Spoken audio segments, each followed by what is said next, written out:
Blacklist. Tony, how you doing, man? Pretty good, bro. Pretty good. Thanks for having me. Thank you. We've been loving your music here, and we've both been in each other's peripheral for years. But I was always actually almost scared of that Soul crowd, though I knew them. Remember Soul and Doc's House Mob? I felt like poison next to them. But you were running with them when a lot of my Hollywood years. Dude, I mean, the fucking drugs back then, I mean, goddamn. I don't even think they make drugs that good, but anymore. But like I was with Soul and Doc's House Mob and then the Alice in Chains crew and that whole scene. Man, and I feel grateful that I survived it because it really was rock and roll debauchery. But I mean, it was also the best times, some of the best times of my life, dude, Yeah, Uh, yeah. but It I was had very a lot of it seemed like I a had a gang. It was like very bikerish gang, that crew. fuck yeah. For real. Yeah, it was. And all of us, I mean, we were all so young and most of us had crazy childhoods that we were trying to recover from. And I certainly did, I know. And the drugs and alcohol were my solution, for a long time. Yeah. Especially alcohol, dude. Like, but I mean, shit, we had so much fun back then. I remember like we would have after parties at our apartment, like we would hand out flyers like at exposure or like whatever, wherever we were, and the whole club would come back to our Yeah. apartment and shit. And it lasts like 3 days. It would last. It'd be Dude, yeah. Yeah. And where are you originally from? Where did you grow up in LA, or where'd you come from? Yeah, I'm from the Bronx and Yonkers in New York. Okay. Yeah. Wow, because it's so weird. I was in Jersey, but we just never probably crossed. I moved out when I was 18 and 88, Yeah. seeing Guns at Lemore's, and I was just like, this is what it, Wow. I mean, like, because Yeah. but when did you move out? I moved out in 89 when I was 19. And So same exact time. That's wild. Yeah. it's funny because Appetite 2 made me move to Hollywood. I mean, I was at the show in Jersey where it was Deep Purple, Aerosmith, and Guns N' Roses at Giant Stadium. Yeah. And I went to that. And I remember I was in Yonkers and I told my friends, I'm hitchhiking and I'm sneaking into the show, right? So I swear to God, dude, and they're like, I'm not going, I'm not going. So I went by myself and I stick out my thumb, bro. And the third car that fucking passed me by picks me up and he was going to the show, right? Oh, that's So I get incredible. a ride to the old Giant Stadium, and then bro, I snuck in and whatchamacallit, and that's where they filmed part of Paradise City video. And I've told Slash, Duff, and Steven Adler all the story of how I snuck in, and they were like, no way, because what happened was me and this dude, he was like, are you trying to sneak in? I was like, I must have been a neon sign for I'm trying to sneak in. Yeah. So we had like on the chain link fences, there was like, a pole going up and down every 6 feet, and then a pole on the bottom, a pole on top. And they were held together with the chain link fence by almost like this bread tie stuff, but it was like metal-ish. Yeah. Yeah. So we sat with our back to the fence and undid all the bottom like bread tie things, and then we pulled up the fucking fence and ran under, and a surge of people followed us. But me and the dude that fucking started it, we made it in. And I remember telling, do you remember Raz in the wheelchair? He used to have Folk Q Oh, Studios. yeah. Yeah. Yeah. Yeah. Yeah. He ran, he was Guns N' Roses and LA Guns first manager and shit. But I told him this story initially, and he goes, no way. He goes, I saw that happen. I have goosebumps. And I was like, nuh-uh. And then, I've told Steven and Slash and Duff that story too. And they were like, we remember when that went down because Raz specifically went back to the dressing room and said, there's people fucking climbing the fences to see you guys. God, yeah, it was fanatical for us growing up there to see something like that. I remember, you see Three's a Company, California, and the East Coast in the snow. You're like, I got to get there. It starts with that, and then Right. Guns was really a breaking point, I guess, for us to go like, wow, And because I grew up with punk rock. Like punk rock and hardcore in New York was huge for me. But I always liked AC/DC and Van Halen and the real shit. But Guns N' Roses had an element of punk rock and an element of danger to me. oh And I yeah, was like, fuck, man, I'm moving to Hollywood. Like, you know. yeah, because I grew up, obviously on Crew and Rat, and those guys seemed like the incredible. They were, first it was Kiss, then them. They all seemed like the Incredible Hulk or something, superheroes. And Guns were more of superheroes, but they looked like us. And Right. then you move out there and you walk into a party and Axel's there. It's Yeah, unbelievable. yeah. Oh my No, God. no. This is I fucking started running with those guys, and it was like, what the fuck, like. Psh. So yeah. Yeah. And it's just something that you embody, that rock and roll spirit and that danger to me. And you don't have to still be dangerous, but sometimes when someone joins a band, it's funny. There's certain guys that have joined Guns or even Motley Crue. And I talk with friends, I go, there's just not that man, that thing that Guns had at 26. They might be 4 times as old as Guns were when they started, but just that, not that thing, that manhandling of the stage and the mic stand. yeah, dude, fuck yeah. I mean, a huge influence for me is Andrew Wood, dude. That's probably my biggest influence. Okay. Like I learned everything I know to Andrew Wood. And he's a guy that used to say, like, gotta reach down, pick the crowd up, like I mean, that dude understood performing and songwriting and shit, and it's so important. And I don't even really consider myself a musician. Like I consider myself a performance and recording artist because I really don't play any instruments, but I write lyrics and melodies, and I'm like the visionary and shit, And I'd much rather be that than like a muso guy. That's just me. Yeah, Um, concept. Well, Andrew Wood, I mean, dude, I remember it was weird because everything was crossing paths. This is where I relate so much with you. That Apple EP came out. I don't know if the EP Shine. And it was just like, this is everything. This is Melrose. This is Sunset Strip. That's what was so cool about that. And it bled into all of us a lot. right, right. I mean, that's a Like huge, piano, Chloe Dancer. You're like, what is this? Guy's like Prince and that. yeah. You know what I mean? Yeah, yeah, yeah. And I do a routine, I practice all the time. Usually I'll sing 20 songs, fucking 3 or 4 days a week just in my studio to keep my chops up and shit. And I mean 10, 7 to 10 of those are Mother Love Bone songs, all the fucking time. And I actually I never knew about Malfunction. Do you know about Malfunction? Yeah, I watched the movie. Oh, I was obsessed. Yeah, yeah, yeah. Dude, so and through a series of circumstances, I ended up being the singer of Malfunction with Andy's brother, What? Kevin. He told me that. I didn't believe him, man. Yeah, and fucking like I remember at rehearsal one time, and I learned everything I know to Andrew Wood, everything. And I went to lunch. I took his mother to lunch, Oh my God. and I was like, I can never tell you what your son did for me without sounding like a freak, because I showed up in Hollywood with a tape, a bag of shit, and a fucking dream, and that tape was Mother Love Bone, and anyway, I remember at rehearsal once, Kevin, Andy's brother, said his exact words were, "You sound so much like my brother, it's bone chilling." And dude, we would sing these fucking songs and people would cry, bro, in the fucking front and shit. Like Yeah. because and I remember we did this gig in Seattle and like all the camps were there, and Soundgarden, Nirvana, Alice in Chains, all the camps were there. And before I went on stage, I got on my knees and prayed. I said, please let me be a fucking channel. Don't let me make this about myself. Please, Andy, sing through me for your mom, for your fans, for your friends, for your brother. And I did that. And dude, I have goosebumps. It was the swan song of my career, because I've had so many haters over the years say, "Oh, that guy sucks. He can't sing." And here I am singing in my fucking heroes band, like the songs I learned and man, it was such an honor. And even in some articles, like, dude, my name gets mentioned with him, and I'm like, fuck, like, it's like the, Wayne's World, like, we're not worthy, kind of deal and shit. And I love how you built yourself. I don't mean to say a character, but Andrew was, you don't look like Andrew Wood or sound like a ripoff. You have your own version because he was the top hats to Elton John, and you're Right, dark. right. You know what I mean? There's a darkness. That's so cool, man. I didn't know that he bled that much into you. That's awesome. And make Dude, I mean, listen to you because you never sound dated. It sounds like I'm like, is this Oasis or is this ACD? It's so cool nice. where you go and Yeah, yeah. you just I think, love Oasis. Oasis is fucking genius, dude. yeah, yeah. And AC/DC, man, I do Hell Ain't a Bad Place to Be. I do Rock and Roll Damnation. I'll do like Walk All Over You, Touch Too Much, all the Bond shit.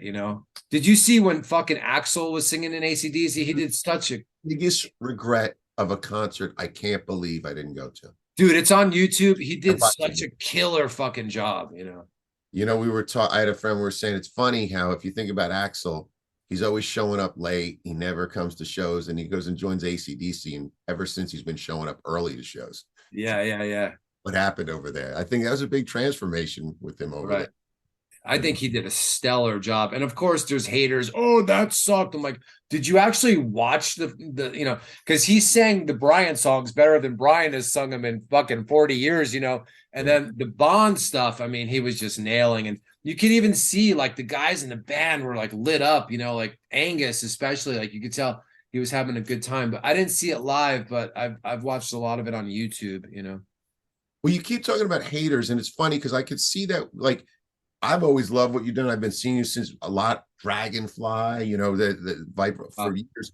But anybody that's going to do what you do and put themselves out there and be a let's just call it rock star, whether you're Billy Corgan, Liam Gallagher, Andrew Wood, Yeah. James Hetfield, even he's Yeah. got everybody has to react, and that's part of Right, that right. job. You don't look at like we love Dave Grohl, but everybody's like, oh, Dave Grohl's cool. Yeah, That's yeah. not, but when you go for rock goddom, there's got to be a reaction when people. Yeah, yeah. So, I was in LA Guns for a minute. Well, I helped Tracy finish a tour. Like I was never in the band. I helped him finish 13 shows. And me and Tracy, and he taught me a couple things that I'll never forget. And one of them was, Tony, if you don't have haters, you're a nobody. That's what he told me. It's Because so I'm a sensitive dude, man. I mean, I might have a gruff exterior and shit, but like I'm a extremely sentimental, sensitive dude. yeah, So I can feel that. The and you believe in the power of rock and roll, which I love. And to me, rock and roll started you're a kid, you go to the candy store and that lights you up. You're like, whoa. Then you make it to Toys R Us and that lights you up. Whoa. yeah, nice. A few concerts, but then you go to LA and it's the candy aisle and it's just explosive and it's this spirit and you're not doing it in some corny way, just on Pro Tools. You're really doing it in the true tradition. That's what I love about everything you do when I listen to it. Thank you, bro. Thank you. The last record, Back to Momo, I mean, dude, that record, it was compared to like Rocks and Appetite. Like I love that record. And me and Todd Youth wrote that record. Oh wow. Yeah, and Todd was my good friend, dude. I loved him so much. And of course he fucking passed away. And then I was like, what am I gonna do? Like because me and him had a really special songwriting thing. Like Yeah. where I'd be like, let's write a song. Like I didn't have to school him on like, check out Turbo Negro, check out the Stooges, or check out this. Like he already had all that shit, you know what I mean? And fuck, and but this time around with Letters from the Psych Ward, I wrote this record with the producer who's produced all the previous Blacklist Union records because he knows my voice and style better than anyone. Yeah. So there's some kick-ass fucking songs on this record coming, dude. I mean, one of my favorites is called Dirty Halo, about all the friends we've lost over the years, and Letters from the Psych Ward is the title track. That's coming next. Like that's so good too. And when is it coming out? When do you see it coming out? The Letters from the Psych Ward single and video is coming out next month in May, and Okay. then the full record's coming out July or August. I'm trying to figure out a record release thing. We're probably going to do that the Whiskey. Yeah. So And I love when I see you recording it, everything about you're not and I record at the desk with but you're in the studio with the scarves and the whole yeah, stuff. I mean, dude, And it's yeah. it's every I is dotted. Yeah, man. We did it at East West Studios, which is, fucking I cut you off. Where'd you record it at? East West. Oh wow. Wow. And I gotta have that vibe. Like I remember we were recording this record and Mike fucking Klink walks in. He's like, what the hell's going on in here? I was like, dude, you're Mike Klink. He's like, yeah. I'm like, Appetite ruined my life. He's like, what? I'm like, just kidding. Everything. Yeah. So how'd you end up in East West? Was that we got to do it right?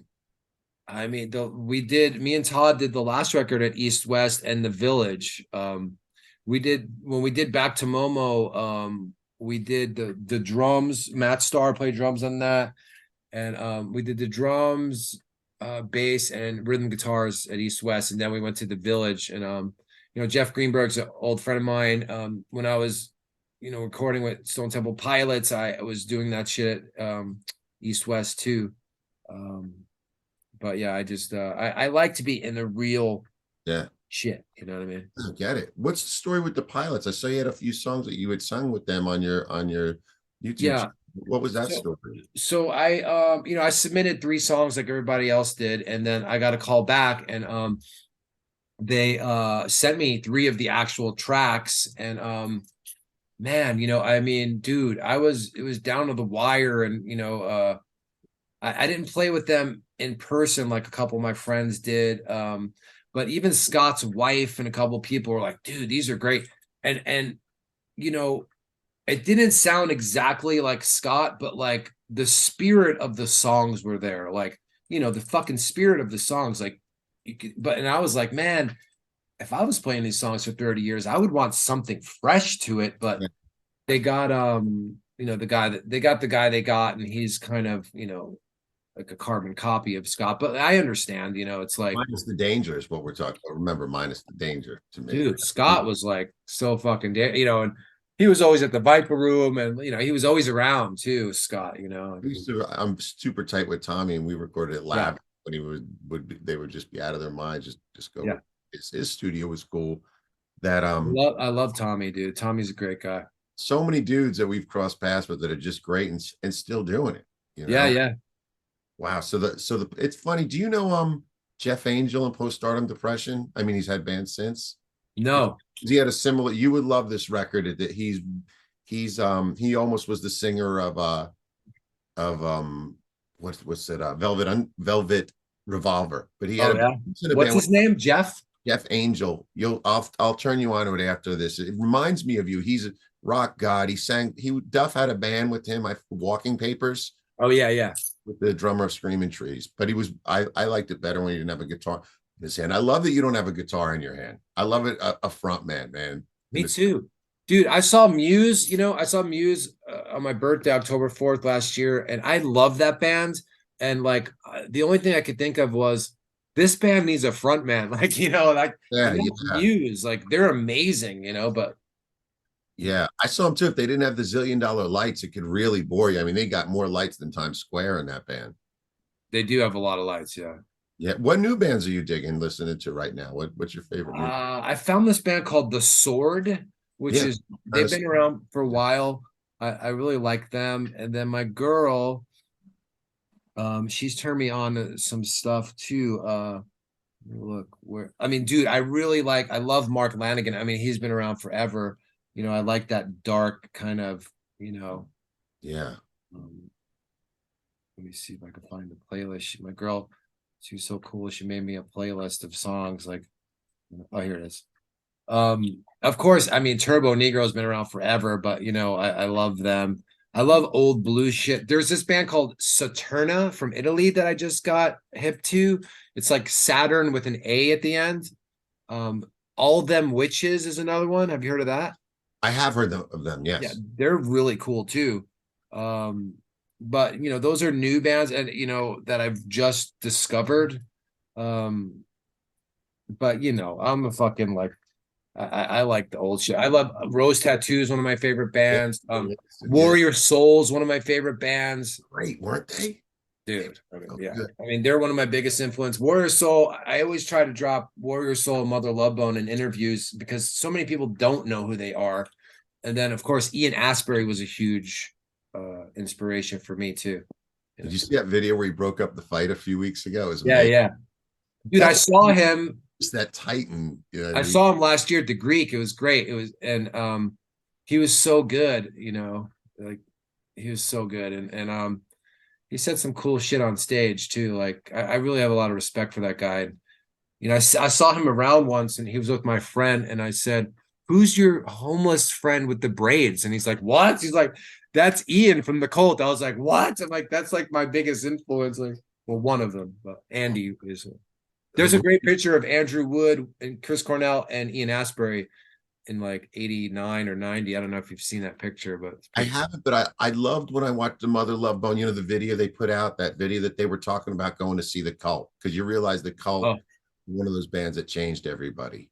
Yeah, they were I huge. wish I saw him sing for the Doors. That's a big regret of mine. Dude, and apparently like he took it to whole new levels. Like, I mean, Yeah. he had the haircut, he had the clothes, he had everything. And Brett Scallions did that gig for a while too, from Fuel. Yes, yes. And I asked him, I was like, yo, so he's like, dude, I can't answer any questions. I had to sign a non-disclosure. I'm like, oh, so you can't tell me if Morrison really lived or not? He's like, no. I'm like, okay. Yeah. Yeah. And a big difference in those two dudes. It's funny. One Yeah. time, Ian, I also, did you ever see the Holy Barbarians? He was in that Dude, was I love that record. I love that record. he was out of his mind on that tour, which was just I didn't see them, but I have that on my Spotify list. Like, I love that record. Such a great record. yeah. It's funny because in Hollywood, I always think of like people's reality. We have the rock reality, but then you'd see someone in Ralph's or somewhere normal and they have to buy toilet paper. And one time I went with my girlfriend to Betsy Johnson and just felt deballed, waiting for her to try clothes on that thing we've all done. And I Yeah. looked at Ian Asbury just doing the same thing. Just this Nice. got to do this thing. It was like such a wow, I guess he's got to do it too, Yeah. you know? I mean, we got to make our ladies happy, dude. We need the girls.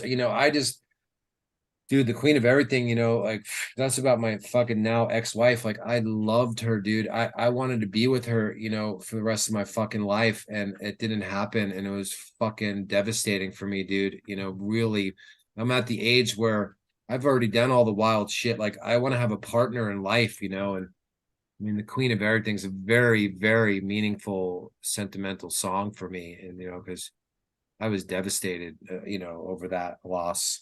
Like, Well, it's hard. I don't know the situation, but it's hard for girls. There's a few things I think happen with us. Girl, I always say I'm a good guy in your 20s, then they hate me in their 30s. Like there's decades that I fit in, and it's they love what they fallen off with us for something and they end up hating that about us because yeah, we're not changing. I mean, it's just when I got divorced, my wife said to my cousin, "Oh, he blah blah blah blah blah." He goes, "He changed. He blah blah blah." And he goes, "The problem is he hasn't changed since seventh grade. You're wrong. yeah, You know, right. it's hard to do that and keep what you love alive, especially when you go." Maybe I won't be Axel and Sellout Stadiums, but I just love this. That's why we're lifers. We're going to do this to the day we die. Yeah, I always say too, like if you get our age and you don't confront your pain, whatever the fuck your pain is, dude, like that shit is gonna fucking kill you. And that was a big part of our demise. Like I went to the letters from the psych ward record, dude. I went to the Amazon jungle in Peru with the Indians and did ayahuasca 5 fucking times. And the whole record is about that. In fact, Ian Asbury was talking about ayahuasca when I saw him on stage. And it was a game changer, life changer, healing thing for me. And, my love I had for my wife, like she didn't want to confront her pain, dude, and that I'm not saying, but it just stood in our way. It was in our way, and Yeah, I think for everything that music has destroyed and like taken chunks of our life, I was telling Jamie this. I think by us talking to each other the way we do with band members, like I'm sure you did with Todd Youth, you can say like, dude, you're lying to yourself. You're still in love with her. You can say, but you have four different guys from different families and fucked up backgrounds, and you kind of put your pieces together and those long drives and those you talk and you confront things where girls just I'll get killed for this, but I know a lot of girls like if they're being wrong, girls, you're so beautiful, girl. Oh, girl, boss bitch. We don't roll like that. You know what I mean? yeah, It's a cool thing to be in a band and a terrible thing to be in a band. yeah.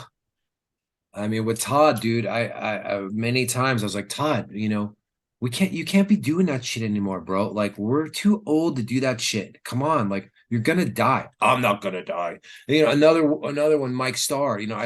From Alice in Chains, he was my fucking wingman for years. We were roommates. Like, I loved that guy, and these are guys. Scott Weiland's another one, dude. Fucking Chris Cornell. I mean, the list just goes on and on, and again, if you don't confront your fucking pain, it's going to kill you. And not too many people want to confront themselves. You know, Yeah. it's hard. It's not easy. It's fucking painful, dude. Like, dude, I had a gnarly fucking childhood, like gnarly, you know, and a lot of us do. So I'm not saying woe is me, but like I have to heal from that shit or else I'm fucking goner, dude. Then you throw it into Hollywood. Like that's what I'm saying. Those soul guys, I was a Yeah. little, I grew up in suburbia, so I was like, that's a little dark. I'll stay away from Steph today. You know what I mean? These Yeah, guys are yeah. hard. You know what I mean? When I moved to Hollywood, it's funny. I played that with Andy McCoy, and like I was just like, you're taking this a little for a minute, and I had to get out because just what he wanted me to do is just not what I was willing to do. Right, right. Like Kim Fowley wanted me to write like Axel. I go, I'm not Axel. I'm dark, like you say. I drank a lot, tons, Yeah, crazy, but I yeah. wasn't an intravenous drug user, so I can't write about that because I'm not. You know what I Right, mean? right, right. Yeah. What Yeah. did you do with Andy? I played with him actually with Jamie and Shooting gallery? yeah, the beginnings of it. The beginnings Yeah. of it. Saw our band Filthy Ritz at Madame Wong's, and we were in a room, and he's like, "We need to make out with each other and snort this opium, and you need pointy shoot." And it's funny because I heard he's Uh, a New Jersey kid. yeah, Um, it's funny that Axel had the same thing with Johnny Thunders because he had the Indiana in him. So yeah. I went to the Roxy to see the Choir Boys after he threw me out for not doing what he wanted, and he walked in and he gave me a, and I just threw him on a table and attacked him over the, Oh and shit. everybody, you know, but he was the Messiah at that point. But Axel had done the same thing with Johnny Thunders for grabbing his ass in the chaps, and you just Oh, this I thing didn't know that. New York. It's still a kid, you know, like we grew up a different element. Yeah. When I was in LA, I was like, this is easy compared to, you know, Jersey fighting. Like I couldn't like in my small town. I like glam. You had to pick a lane. It was like Bloods and Crips where I grew up. You know what I mean? Yeah, yeah, yeah. I had some time with Andy McCoy. He called me and he was like, "Oh yeah, you know, I'm looking for a singer." I'm like, "Well, what band did you play in?" He's like, "I can't tell you." I'm like, "Okay, bye." And I just hung up and then he called back and he was like, "Oh, this is Andy McCoy." I'm like, "What?" Nuh-uh. And I hang up again, you know. And finally he's because I thought it was someone fucking with me. Yeah. And then we ended up trying to write some songs when he, you know, and he lived by when Guitar Center was on Ventura Boulevard near like fucking Kester, Yeah. Ventura and Kester. He lived over there. You live. Yeah, yeah, Uh, yeah. and Angela was around, of course. And Just you know, madness. Just you know what I mean? they tell me they were sober and then disappear in the bathroom for an hour and all that, you know. I remember they had like volumes out in dishes like M&Ms. Oh shit. Yeah. Like, he's just like it was just he's just Andy McCoy. Yeah, yeah. I don't, and I mean this like because there are bands like where I like Andrew Wood, like you say, more than Andy McCoy. I don't worship Henry Rex. I get that people do. He wrote Yeah, the yeah. Welcome to the Jungle, but I was never ready to start a religion. You know what I mean? Yeah, yeah. I mean, some dude, I have friends that flew out to see them and this last they did a gig or whatever. Like, you know, Scarlett, he lives in New York now. Isn't for you, yeah. Blitch. Do you know Blitch? I don't think so. I probably do. You know, it's that Yeah, Hollywood yeah, that yeah, you yeah. know, but you don't know what level. Scarlett, I've been tight with since I landed. Yeah. Yeah, yeah, yeah, yeah. But yeah, they go to the Lord's, and I like it, but I like I Oasis. I like better. You know what I mean? I Yeah, see yeah. Gallagher solo and get off more on that. Right, right.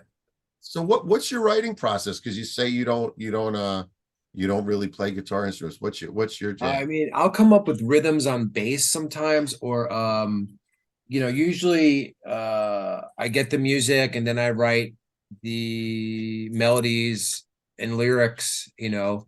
Um and every song Blacklist Union has, every fucking single one is a real life situation. Like none of it's contrived to sound cool or whatever. And I take pride. Like I consider myself a wordsmith. Like I want to come up, like I come up with clever, some shit, dude, is like easier to sing than say because I'll put tongue twisters and shit in there, you know. Yeah. Like Tyler, you know, Steven Tyler, like huge influence for me, you know. Um, but you know, I'll just you know, write the melodies and lyrics and take it from there. You know, demoing is very important because you got to tweak, you know, until it's record ready. Um, so and then the guy, I've all the Blacklist Union records, Chris Johnson, he's produced them. Like he produced Evanescence. He, you know, got Buck Cherry signed. Like you know, he's been around, and you know, he's a good songwriting partner for me now. He knows my style and shit. That's So funny because Chris Johnson helped shape my band Blackboard Jungle. He's a genius. really, I recorded in the where he lived with Buck Cherry right yeah, across yeah, with Slamhound, yeah. across from the Troubadour, and I learned so much from that guy. He's a genius. Is he in your band or is he recording you? Please tell him Britt said hi. He's a genius. He's produced all our records, and then this last record that's coming out, Letters from the Psych Ward, me and him wrote all the songs. Yeah, genius. I actually saw him playing Slam Man once at the teaser. It was Oh wild. yeah, he told me about that. Yeah, yeah. Total genius, And man. he's like, he goes, dude, he told me the other day, because like he'll listen to the record on walks and stuff, and he's like, I haven't been this excited about a record since the Slam Hound days, you know? And I was like, nice. Yeah. So, When he was supposed to do Vince Neil, I would, and when Vince Neil came out, he would have crushed, but he just didn't have the name yet to do the. dude, he told me he fucking recorded Vince Neil's vocals one time, and Vince was eating a cheeseburger while he was singing. I was like, yikes, man. Huh? Man, I'm so excited to hear this, Tony. It's going to be great. Yeah, thank you. Yeah, it's really great. You know, it's a really, really good record. And well, you know, we covered Mia by Aerosmith. Oh yeah, yeah, It's off Night in the Ruts. Like it's kind of yeah. a Yeah. not so many people know that song. And but my daughter is named Mia. She's 10 now, and I named her after Mia Tyler and that song. And you know, this song came out so fucking good. And it's funny because my daughter, dude, she is so sassy, bro. And like I played it for her, and I could see like she got all locked up, like she didn't know what to do with all the emotion. I was like, Mia, do you like the song? She's like, no. And you copied someone like you do those guys in Motley Crue. I was like, wait, what? I'm like, first of all, it's called a cover song, and I'm not copying anyone in Motley Crue. Like, why am I having this conversation with my 10-year-old daughter? But you know, it's a really magical song too. So, Yeah. Oh, those Aerosmith deep cuts. It's funny. yeah. Mother Love Bone and Aerosmith. Have you ever heard Mother Love Bone do Seasons of Wither? Because I saw it on a set Oh, list. It's on a set list on Apple. If you look on the set list on in that oh collage, yeah, yeah. I know what you're talking. That's like, right. can you imagine hearing him? Seasons of Wither is my favorite Aerosmith song. That's a Although great it song. makes me look bad, but I just like Jaded. I just thought it's a great song. Yeah, yeah. It's a great one. Man, well, you'll have to let me know when the whiskey show is, and we'll promote that as well. But well, where can people find you? Where should they go to find Blacklist Union and Tony West? I'll put links. Just send them to me. But where's the best places? Yeah, I mean, just Google Blacklist Union, blacklistunion.com, you know, Blacklist Union Rocks on Facebook, Blacklist Union Official on Instagram. We're on all, you know, all that shit. We're on Spotify, we're on Apple Music. You name it, we're on it. So Man, well, thank you so much for stopping by. We'll have to do this again sometime and hang out so I could say goodbye and say goodbye to everybody, please. yeah, see ya. Thanks for having me. Check out Blacklist Union. Take care.